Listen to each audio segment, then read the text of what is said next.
like Kim said, my name's Steffen. It's actually kind of weird because I actually shadowed Kim about 6 years ago, and he invited me to this course in high school, and I went to it when it was still being offered in the U of A hospital in like the pathology wing, then moved to CSIS, went to that for about 2-3 years until school kind of conflicted with it. So it's kind of cool to be a returning veteran to actually be giving a talk rather than just watching other people lecture. So as you probably see by the logo up there, I'm here to talk about Pokemon Go and augmented reality. So just a show of hands here, who's actually played Pokemon Go? Only one? Wow. Well, I mean, like, it was basically like a worldwide phenomenon, and that sounds like a broad statement, but you guys have heard of Pokemon Go, you've heard of stories on the news. It was a really hot topic, especially in the months of July and August when it first came out. Like, every time you see the news, it'd be something about Pokemon Go. Someone, you know, falling off of cliffs, like crazy stuff like that, or heartwarming stories about people, you know, finding love through Pokemon Go. So it's basically this thing that came out of nowhere, which brought in AR into the mainstream view, and what people, like, no one knew about AR until Pokemon Go came out, honestly. There have been tried and failed experiments with Google Glass and other companies trying to bring in AR. But Pokemon Go, with its formula of combining the franchise of Pokemon, which everyone knows, combined on the hardware, which everyone has, which is a smartphone, actually managed to bring AR into the mainstream focus and just brought it in and showed some of the pros and cons of what integrating AR into society can do. So since a couple of you actually haven't played Pokemon Go, here's what it actually looks like. So it's kind of like a combination of Google Maps and Pokemon, where you create a trainer, which is like your little avatar, and you physically have to go to the location on the map for you to actually catch the Pokemon. Now this is the part where AR comes into it. The camera part, that's just like a 3D model of the Pokemon that uses your camera. So it's really not the physical location, you know, that Charmander isn't really there under that tree. It's just the way the game made it to make it more AR friendly. So that's the way Pokemon Go works. It's just you have to physically go to the landmarks or these Pokestops to collect Pokeballs, to collect the Pokemon. So you have to physically go to the house rather than just sitting and playing on your DS to actually go play the game. So why was this game so popular?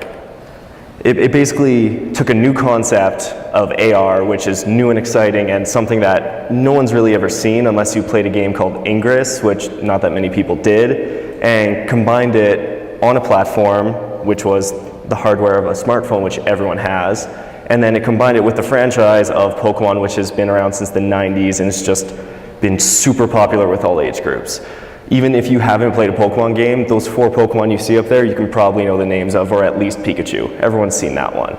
So when you have this combination of accessibility, nostalgia, and all that, it just makes the game really accessible, and they made it very casual, so everyone could get into it.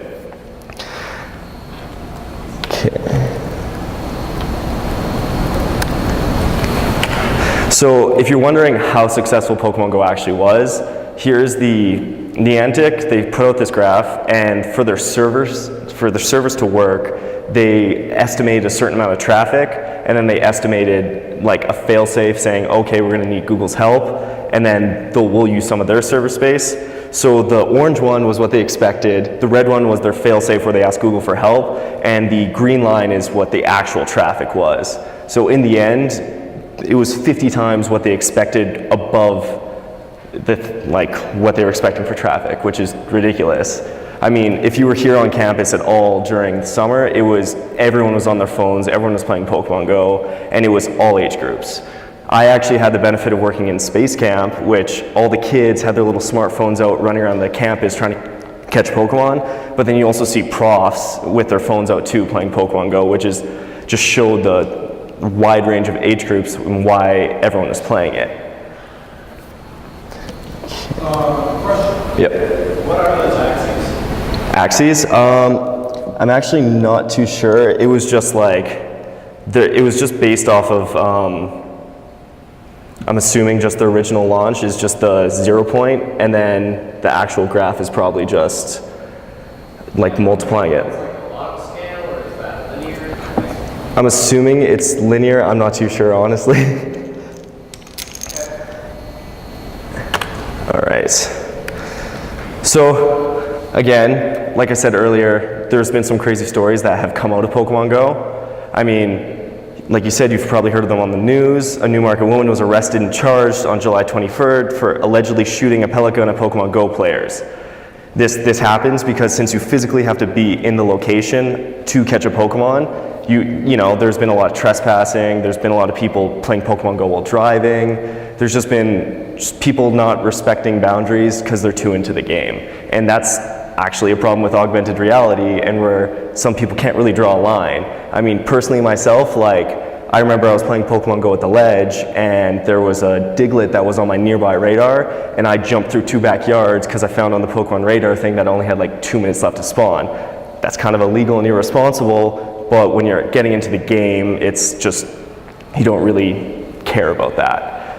Another thing is 3 women on a hunt for Pokemon stumbled across a body on July 24th in a local park, and then the man just died of local causes. Now, this wasn't the only case of people actually finding dead bodies. There was another case reported that a girl, she was like, oh, I'm gonna see if I can find water Pokemon by a river, and found that there was just a dead body washed up on shore from someone who just fell out of the canoe and drowned. Another one is 2 Pokemon Go players need to be saved from falling off a cliff while trying to catch Pokemon on July 13th. Both were treated in the hospital for injuries. Again, people just not caring. They just want to catch the Pokemon. They're not paying attention to their surroundings, and, you know, just end up in the hospital. So another reason why Pokemon Go was such I would say a area of controversy is these things called lures.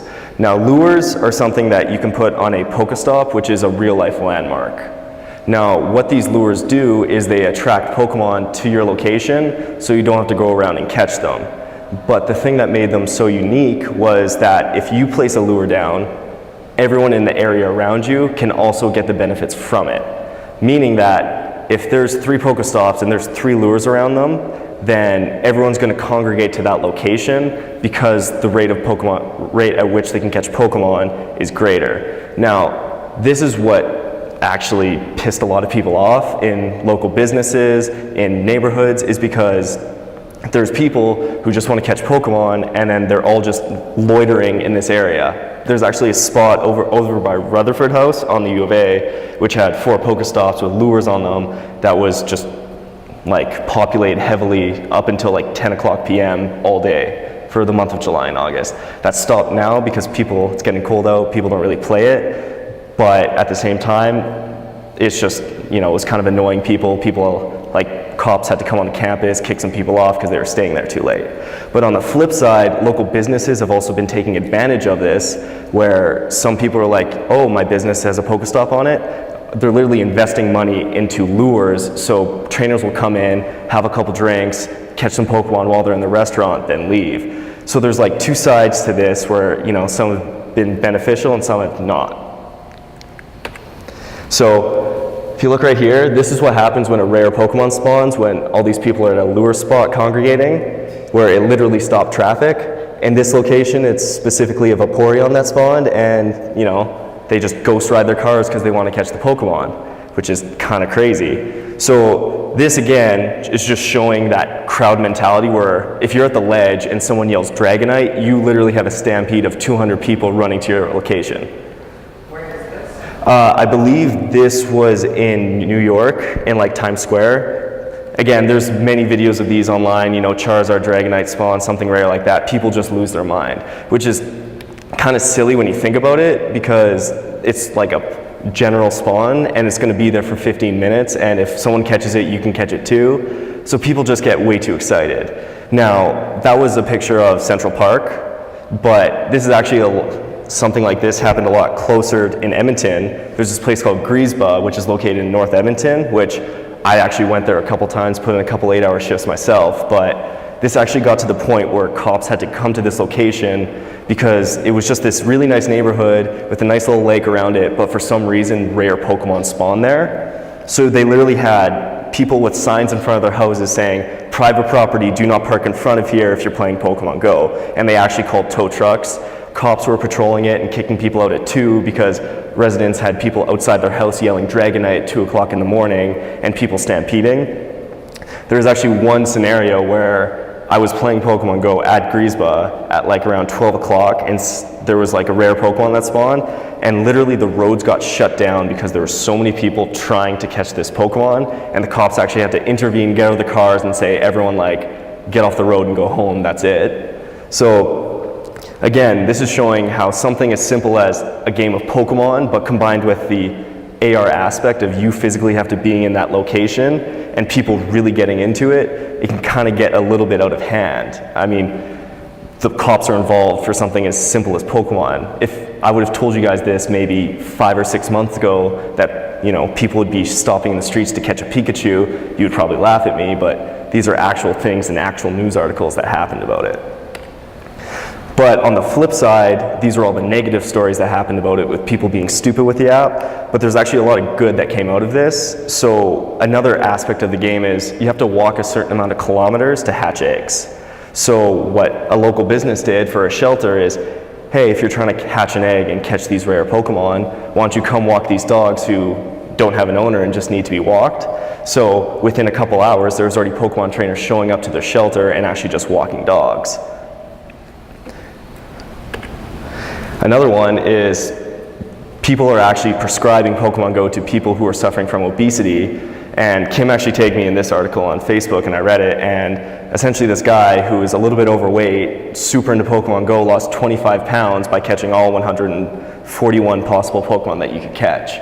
So looked into this a little bit more, and doctors have actually been prescribing this as kind of a motivational tool to get people who aren't as so active to actually get outside and get more exercise.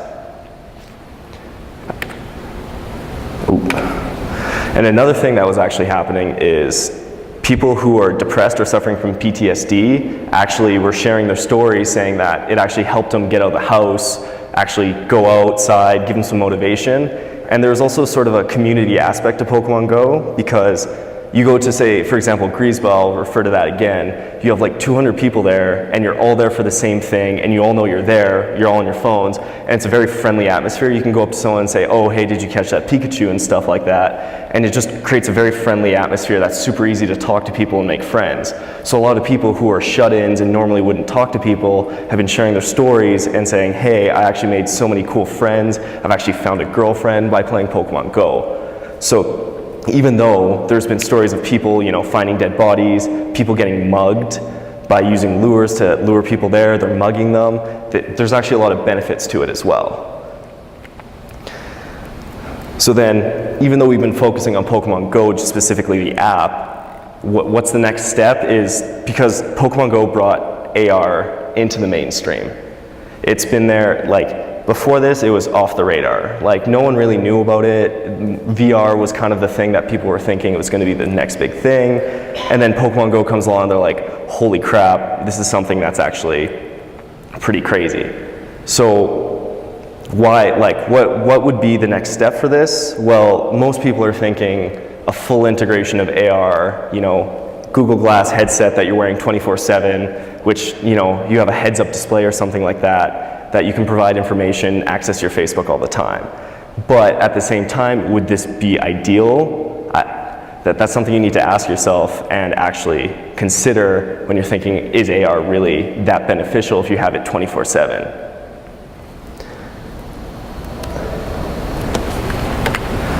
So as far as companies producing AR headsets and VR headsets, Google in the past has tried to make Google Glass, which was sort of a failed experiment. It was very weird with Google Glass. They had an open beta test where they sent out a bunch of copies of it and people tried it out and there was a lot of hype around it, but then it kind of just disappeared after that. So the reception wasn't really that good with the beta testers. There was actually a lot of problems with it where people had delayed reaction times. They said it hurt their vision because it was too hard to focus. It just wasn't as effective as they thought it would be. And that was for a variety of reasons, so they kind of just shelved the project. Again, AR, even though you have all this information, it's kind of hard to process all of it. And I mean, say if you have your phone in your car and you're looking at your map, it's kind of hard to focus on the map and the road at the same time. just because the map is in your field of vision isn't always the best thing. You're still trying to shift your focus between two things at once.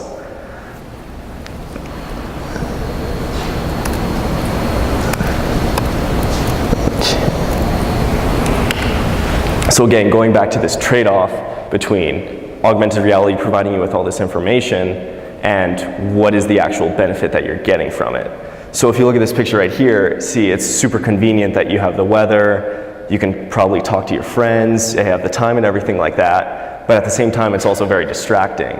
So you're driving down the road and you have a map in your peripherals. Sure, it's helpful that you know where you're going, but at the same time you're splitting your focus almost 24/7 now rather than just briefly looking at your phone, and that just provides kind of a dangerous thing to think about.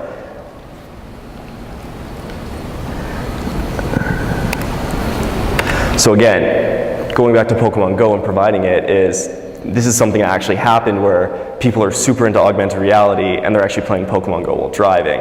Now, this is kind of a problem, and it's not even a full integration of AR. So when people are thinking, oh, I want to wear Google Glass or have a contact lens that's kind of similar to it with all this information, is it really that beneficial to it? I mean, it's for a simple game as Pokemon Go, they're already, abusing it, being distracted while driving. There have been multiple car crashes involved with Pokemon Go and people not paying attention. So again, you have to think back, is AR really worth it to have it on 24/7?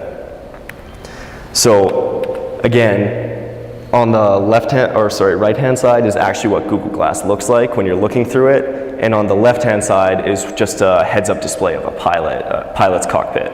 So these are two separate sort of integrations of AR, and the HUDs in airplanes have been around for a fair bit, and they're actually also being integrated into, say, BMWs, like higher-end cars like that, where they just have a display projection on your windshield showing you information like that. So the difference, though, between, say, an airplane cockpit and Google Glass is that the heads-up display in an airplane, it's meant to be very simplistic, very minimal, but it provides the information you need without kind of bogging your brain down with all this excess information that you don't need.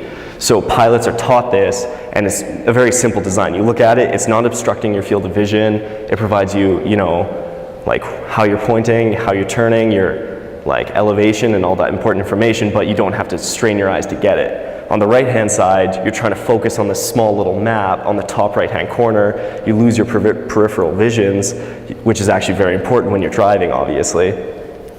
So again, if you're going to be integrating AR into everyday society, you definitely need to think about what's going to happen if you don't actually take the proper steps to make it consumer friendly, because people are going to abuse this. You give them AR like you did Pokemon Go, they're going to be using it in every which way possible. You could say, hey, don't turn on your Google Glass and look on Facebook while you're driving, but people are going to do it anyways because people just don't care. They don't think in the long term. And I mean, I've Pokemon Go and drove so many times, and I've almost gotten into a car crash multiple times, but at the same time I didn't care just because it was a fun kind of thing.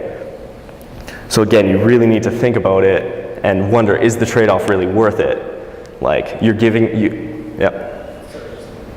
Oh, okay. So again, you got to think, it's like AR is the super enticing, super exciting new technology that Pokemon Go provided for us, but at the same time, for every good story that's come out of it, there's also been bad stories. I mean, again, people getting mugged because people have to go to certain locations, they go to a lure in a sketchy neighborhood, people jump them. But at the same time, it's bringing people out of the house and stuff like that. So, yep. Is Google still working Google Glass, or is it shut down? No, they basically kind of pushed that project off to the side for more VR-friendly projects that they're working on right now. Like, say, with Facebook and Google, they're very much focused on doing VR and VR headsets, while Apple, on the other hand, Tim Cook, the CEO, definitely voiced that he was much more interested in augmented reality with the success of Pokemon Go especially, because during one of the keynote speeches at one of the Apple press conferences, Niantic, the company that did produce Pokemon Go, was one of the keynote speakers there. So definitely I would say as far as companies goes, Apple would be probably the one to look out for augmented reality. And they have been hinting on multiple projects that they haven't released yet involving augmented reality. And that's also with an integration with like Apple Watch and all that stuff, because they like having that kind of like cloud, you know, you have your iPad, your iPhone, your iWatch, probably some sort of contact lens or glasses, which will be probably coming out soonish, which is my guess. So again, this is yep. So, do you think we can forego most of those harms by focusing on user design? So, one example you brought up was the Google Glass while driving. Yeah. If you just apply the same like HUD that you have from an airplane, and just like, I don't know, put it on the windshield of the car instead. Yeah. Like, do you think we can like, do you think it's still worth pursuing AR? I would say yes, but I would say the regulation with AR has to be much more like, I would say there has to be a lot more limits on how people can use AR. You can't just say, here's unlimited information at your fingertips, go wild with it, because people will use it, misuse it, they just don't know how to handle it. Like I know for sure I would be like scrolling on Facebook just while I'm driving my car. So say for example like, something that Pokemon Go did was, if it has a pedometer on it, and if you're moving too fast, a little notification will pop up being, hey, are you the passenger? Because you're moving really fast, don't play Pokemon Go while driving. So rather than just asking you if you're driving too fast, and then it realizes that, you know, you're actually driving, it would automatically shut off, just so you're not distracted while driving. And again, you know, it's different integration to different things. So say for Google Glass, it would be more of a recreational thing that you can wear in the classroom, but even then, in a classroom, that's cheating. That's another thing you have to worry about. But say for a car, you know, I think an AR in a car would just be modified like the heads-up display of an airplane to more so just be suited for that, no excess information. Because, I mean, face it, you look at your phone and you're trying to text while driving, you realize right then and there that, you know, your brain can only focus on one thing at a time really well. That's just the way humans are. I mean, computers can multitask much better than we can. So again, that's kind of one of the perils of AR is, you know, we want to have all this information, we want to know everything, we want to be doing multiple things at once, but we're kind of limited by our biology, in which we can't just do all that at once. We have to kind of sacrifice that and just be like, hey, maybe I can't scroll Facebook and drive at the same time.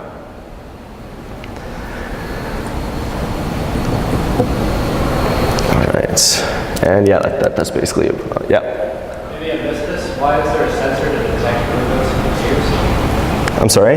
Why is there a sensor to detect glucose in your tears? Did I miss that part? No, that's just like one of the models that they had for something like, I'm not too sure about that. It was on some medical website.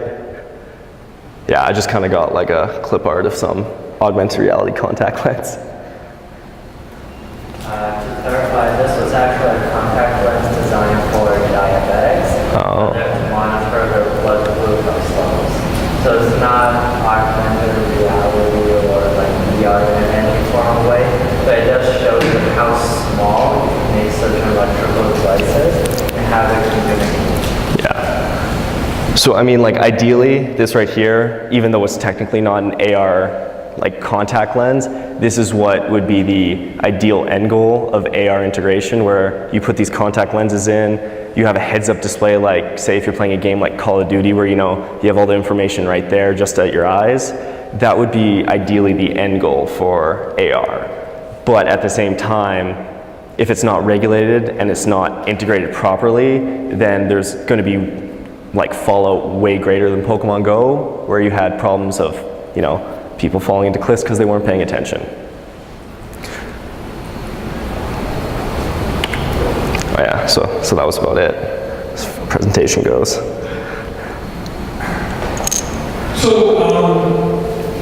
I was surprised to find there are really large number of medical practices that are now using this in these patients. But kind of a very poor understanding of what it is. Yeah.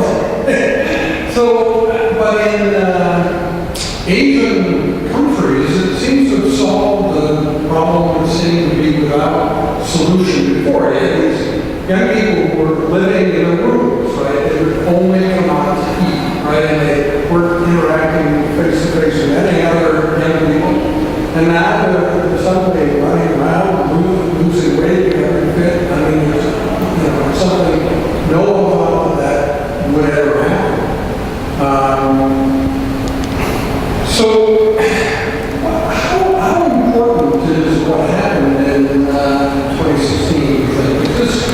Just a little blip in the history of augmented reality that people later forget, or has all of human nature, humankind been changed by this I would honestly say it's kind of silly to say the statement, but like the human race was physically changed by Pokemon Go to the point where there was actual places in Poland and Russia where they made actual laws passed by governors outlawing Pokemon Go in certain parks just because people were trespassing on them and it was private property.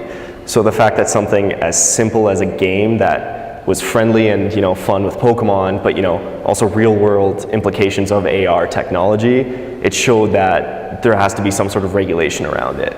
So even though technically it wasn't with something like Google Glass, which probably would have been a more serious kind of look at it, because people can kind of just brush it off, oh, it's just a Pokemon game on a phone. But at the same time, when you have an active user base of 20 million users, like during the months of July and August, that has been on the steady decline. It's something that you have to take a serious look at, and how people are using AR. Is it like healthy? Is it beneficial? That's some things that people need to ask when they're saying, hey, do we want AR in society this much? Yeah, I think part of the reason that Google Glass failed is just something very simple, that people inherently react negatively to the fact that people can be taking pictures of you don't really know, right?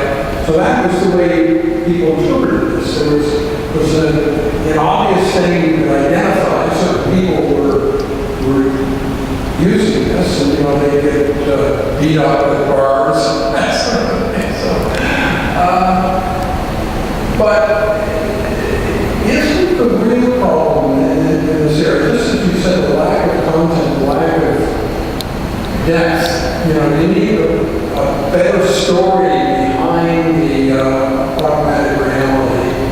The sort of thing where you sort of never get bored, right? Yeah. I mean, this has limited characters, limited depth, and you don't really feel you're kind of accomplishing something at a superficial level, but you're not becoming more informed in general way. It doesn't help you in life in general, right? Whereas with a very simple tweak, I think, you can marry this to a sort of ongoing story that has great depth and that people will learn from. Connecting it to whatever you want to say, Star Trek, something like that. You know what I mean? Yeah, I would definitely say the potential's there to just have a never-ending universe of video games and augmented reality.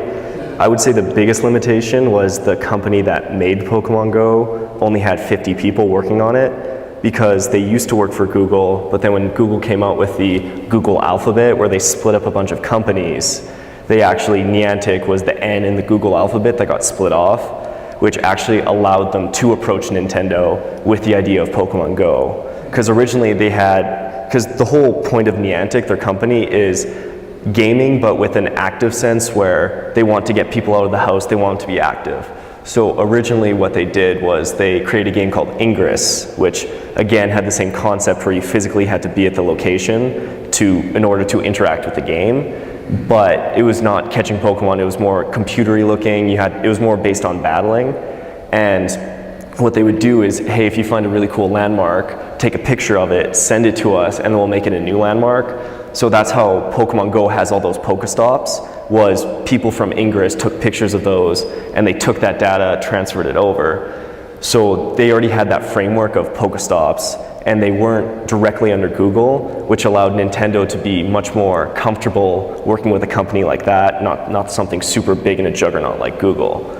So that was okay in the short run for actually getting Pokemon Go off the ground, but at the same time, since they weren't directly working under Google, they had 50 people working on a game where the server, like I said, they had 50 million people try and log in within like 30 seconds every minute of every day for the first week it came out. Yeah. So, it seems to me that the gamer community, which is huge, right? I mean, there are more people in gaming than watch TV or anything. I mean, it's numerically a huge number of human beings. The actual overlap between the gaming community and other sectors of society isn't that great, because it can be a very, very isolated thing, right? Yeah. So this starts to then bring the gamers out and sort of mix them with the rest of normal humans, right? Yeah, and I would say that is where AR shines the best, is when it's used for entertainment, gaming, that kind of thing. When you start looking at it as something that you use to get information, well, it just kind of gets clunky and out of the way and just distracts you. Because I mean, I know all of you walking in the hallways at school, you know when a person's on their phone in front of you because they're just walking slower and they're just taking up the hallway. That's annoying. So, I mean, it's already annoying enough with a phone, but imagine when they don't even have to take it out of their pocket. So I would say, like, when considering like the full integration of AR, I would say you either limit it strictly for when you say you're driving or something like that, use it in a car like that, or just keep it strictly to entertainment, like VR almost, but instead you're just going outside instead of sitting in your bed. Yeah. But some of the bad things aren't as bad as we seem. Like I witnessed Pokemon Go induced car accidents. I mean, it was very easy to do that. These two city named the Poetry Brigades. And the accident occurred right in front of the open door of the pub where we were meeting. So it took an hour for the cops to actually come, but it was okay because both cars were playing. They actually were driving pretty slow, so there was a slow motion collision. Nobody got hurt. The cars were a little bit dented. Yeah. So the fact that the cops didn't come for an hour was fine actually, because there was nothing that required that quick response. So in terms of the downside, have there been a lot of Pokemon-induced violent deaths? I mean, I have a feeling not. There have been a lot of injuries. I'm not too sure about deaths. I know there's been a lot of muggings. There was actually one live streamer. There's a site called Twitch TV where people stream gaming.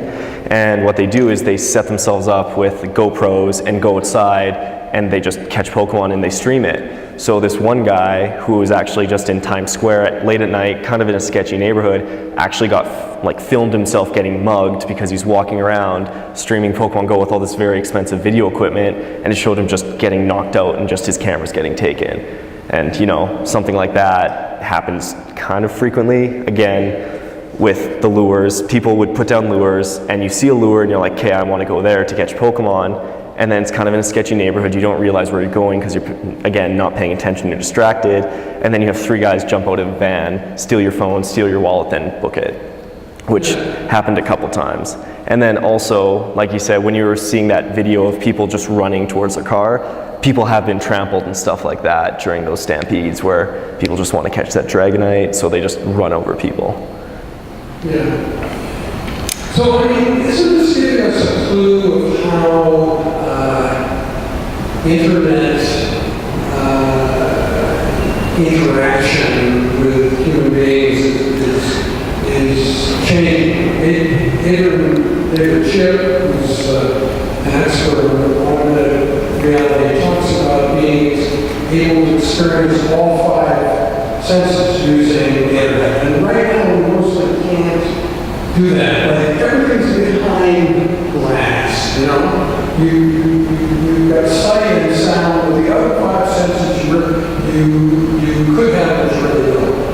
And this is getting, it's somehow integrating a whole bunch of things we didn't connect with, the internet. Even you were talking about walking behind somebody who's using their phone. But if they're reading text or texting, they're looking down. Right? If they're doing Pokemon, they're looking up. Right? Yeah. So it's already changed the sort of physical attitude of these slow people walking in front of you. They're really irritated if they're not walking faster. But this category is looking up as opposed to looking down. Is doing a whole different thing, probably with time, there'll be more and more of it. So you might say life is looking up. Yeah. I think that's awesome. Yeah, and I would definitely say it's kind of hard to figure out where this is going to go next, just because, this is the first of its kind, and there's definitely research and development being put into it with the commercial success that was the app. I mean, it raised Nintendo stocks within a week by 8%, which is just ridiculous. That's it netted it, I think, $2.1 billion just in a week of releasing the app, which is bigger than any other Pokemon game that they've released. So then the market's definitely there. It's just where they're going to take it next. Are they going to put out a new game, or are they just going to maybe just make a different kind of app that's just a map and then just has information on it, like a virtual tour of the museum for something like that, where you physically walk around the museum, you see a painting with a bunch of notes popping up because it knows you're right in front of that painting. You don't know, so. Yeah. So I should yield the microphone to the student, but let me ask something of them. So this is the first time we've ever had something like this in the course. Should we be going more toward this sort of thing, or do you think does this seem to be like a completely wasted day? Or does it seem like, they always think the day in the course, where does this fit? Even if 2016 will be marked forever in history of time by being the year of augmented reality, mainstream, all of human life is different. Even if that's true, maybe this is still not the way this course should be going. So let me hear some stuff. So I think this is a good thing to as the course. I think we'll have more of it in the future because I don't see it going away. I think we should also look forward to probably next year, next semester, we're probably going to involve VR and AR and two separate lectures or two separate parts of the class. So one looking at it. They're both looking at two different things, different pieces. But I don't see it going away at all, especially after it goes down to this morning with Pixel. Adding VR component to the Pixel phone is like 70 or 80 bucks now, which is entirely affordable. So once VR is affordable to people will buy it. It's the main obstacle that we have. Yeah, I see us having a lot more of this. So, yeah, I think having a more developed series on VR would probably be more helpful, especially talking about how VR and AR creation is changing how people make applications or what people think is useful, and that's the part I really appreciate. So, especially with my career, I think I like that, they're doing all kinds of really cool stuff with VR, and that's kind of research just coming up to really show how people interact with it. So then if we look at more of those aspects to it, how VR and AR are using that, and how it's kind of changing what people care about in terms of now people are just figuring out how development on their phone, they're caring about how development in the video space. So talking more about those aspects, I think. I have the same state as Max, and I think it's usually just half of the same subject to discuss and know how they are doing. And it's something I haven't played Pokemon yet. It was really new for me, and just to know all the stuff around it. And same as what Max said, yeah. I think it should be more. Yeah,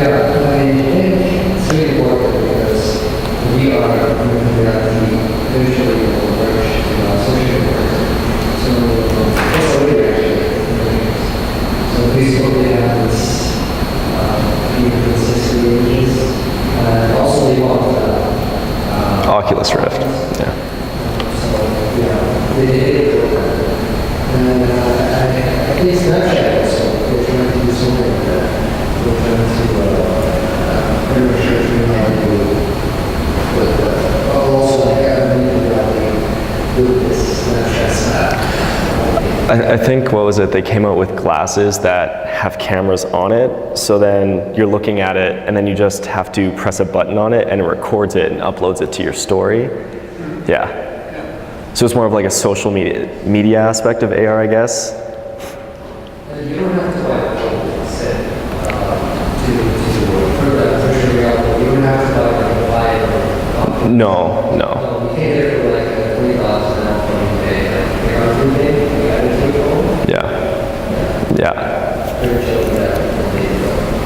It's not that clear, but it doesn't do anything.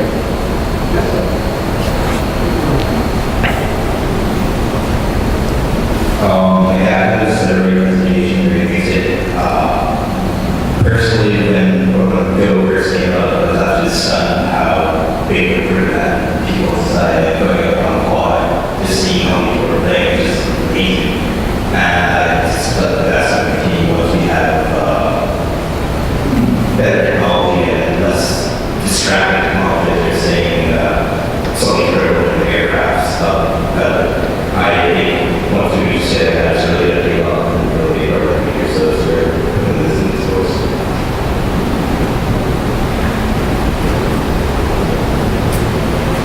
I believe it's definitely good. And I was reading more ago.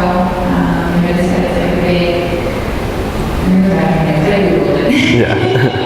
but imagine we said something about being the future of like accident and payment. We deal with things in a way that matter. We won't go and make that character related. It's more like real life. Yeah. We'll have to interact with it. Last time I heard what was going on, my brother and his parents played it, and that was like 12 years ago on your Game Boy. Yeah. So I believe from the 12 years ago to now, a lot of information has succeeded, and even though things are like pros and cons, I believe that it actually talked about mentally too. I know Pokemon Go was more popular than Twitter, I believe it was. Yeah. It was like, it like rose super high in its first month, but then steadily, like the peak was on, I believe, July 21st, when it had like, I think 60 million active users. And then after that, it just steadily declined because there wasn't actually that much content. Because they kind of traded it off where we just want mass consumers, make it super casual, they can get into it. It was like a really dumbed down version of Pokemon combined with Google Maps. And then that's what had a lot of people stop playing the game. Like, I don't even play the game anymore. Like, no.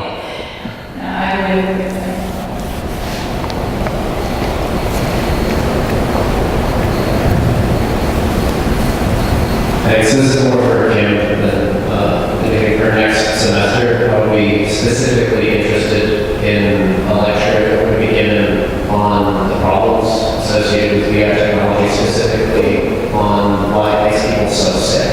Because that's what's preventing a lot of the development right now, is that it makes you massively like car sick, motion sickness, and it happens fast.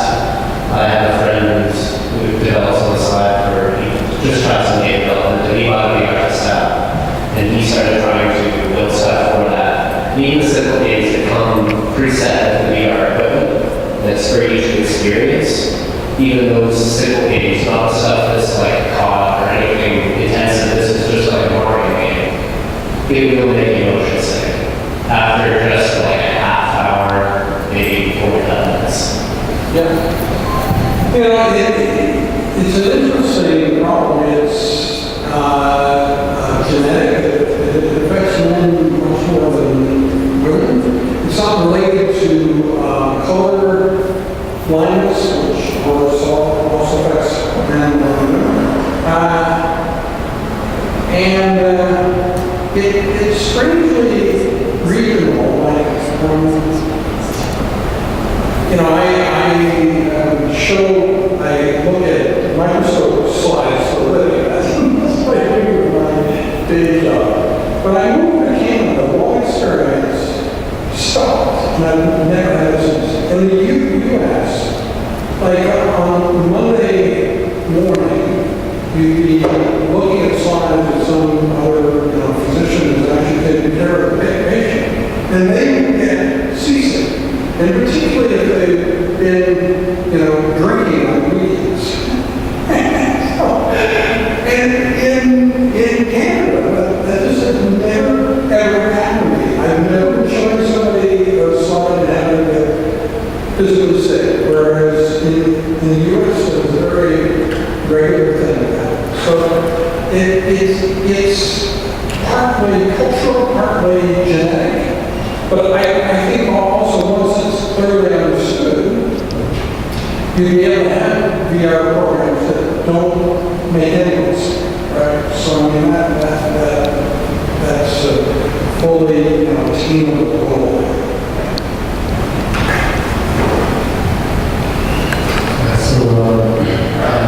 Last week, the VR lab, they moved it. So, Professor here, he's the one who's the developer of the VR. So, we learned about this problem. There's no obvious solution. How can we solve it? Because the things are moving, but the body is not moving. So, how can we solve that? So, one of the scientists, I guess, in the United States, he tried to solve this problem by stimulating some parts of the brain, or inhibiting some parts of the brain, and that solved the problem. So now they're trying to do that in an invasive way. So I think that would be interesting. Yeah, although I can tell it's a solvable problem. I mean, I just don't know exactly what the solution will be, and it's an important one to solve. So,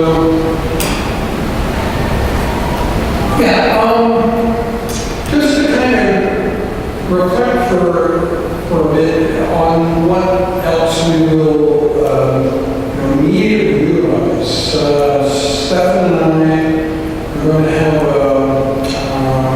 video conference tomorrow morning at 9 with David and Chip.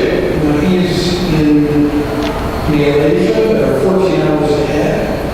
So for him to present at the time is going to be really But the morning, like 9 a.m. for Steffen will be 11 p.m. for him. So, and I believe out of that will come some interesting video response that we're talking about now, because David Chip has been studying this stuff, in a scientific way for 25 years now. So that's something I can offer you within the next day. But yes, for the next term, certainly we will pursue this much more. We find out who's working on this stuff here and contact with them. And I will welcome other suggestions. There is one other thing that I mentioned before, and that is that the classes of students vary a lot in terms of how much you want to do things outside of regular class time. Like obviously, if you were really keen to do things at 8 p.m., that would be like 10 a.m. 8 acres time, and that'd be perfect. So, with another class of students who are keener on doing things in the evenings or weekends and stuff, that have more direct interaction. But I'm also interested in finding out who are the local leaders in this area, the North American leaders. We don't have, doesn't have to all be Malaysia-based. So, I think that this was a very useful session. I think this was your first lecture. Yeah, this is like my first ever public talk, so yeah. Well,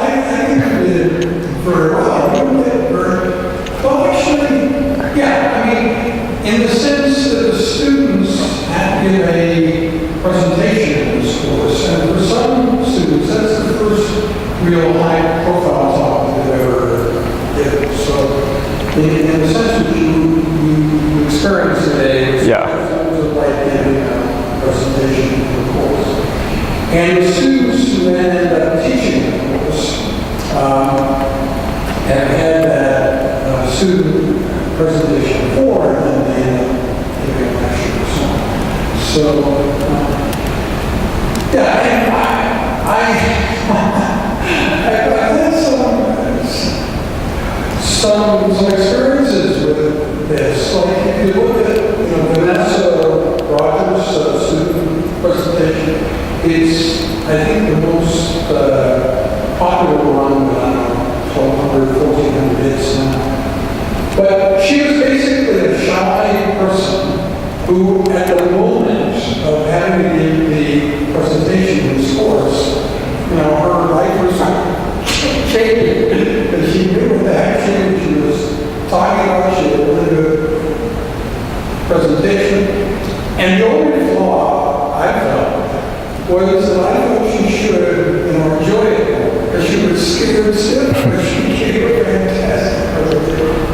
So, yeah, and it's interesting to see that people go through that, and what happened to you today is similar. So, we don't always have to go to the end, to the 320, but we can, and there's nobody's schedule is sort of after us, so that's why we're so much waiting along here. But is there anything else you want to discuss? Kevin, any question you want to ask? So one question I want to ask is, right now the biggest field in terms of technology is technologies that directly interface with people. So like VR goggles, wearable technology, cell phones. Like, it seems like technology is starting to become more and more intimate with people, to the extent that some people have gone as far as to integrate bits of technology into themselves, right? So like we've already made a pacemaker. So how far do you think will allow technology to become a part of the system? Yeah, one easy way to think about this is many young people sleep with their phones. It's just natural. The phone's there. You can take the phone a whole different room and check things in the morning. So that's kind of an extension of what you're talking about, is never being away from this connection. You think this is something malignant and evil that's happening to us? Is it something good? Where does it fit in this sort of moral spectrum? Well, see, that's kind of like leading into some crazy ethics questions. Is like,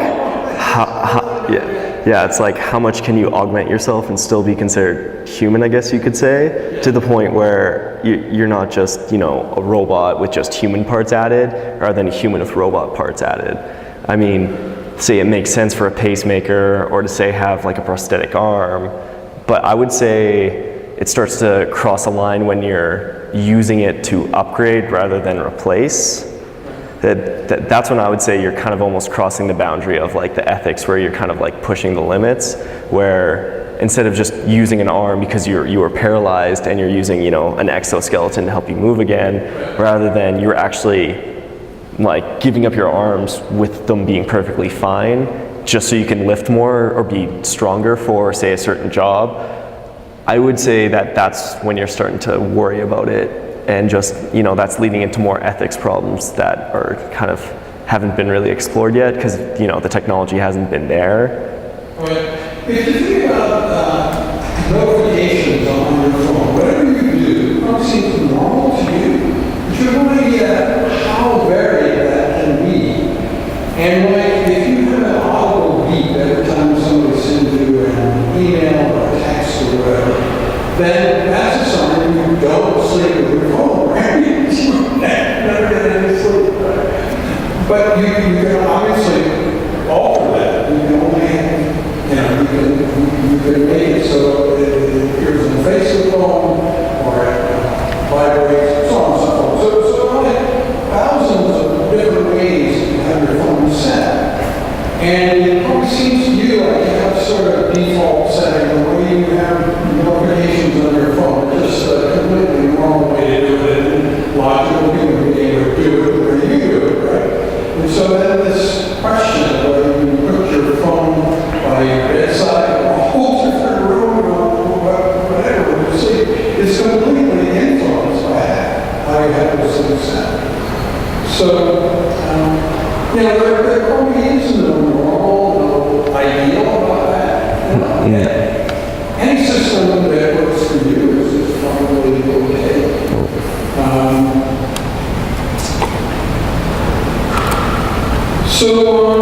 Okay, well, thank you very much. And I hope you enjoy the experience. Of course, not quite over because you and I are going to meet with David by teleconference tomorrow morning. So, and thanks for saying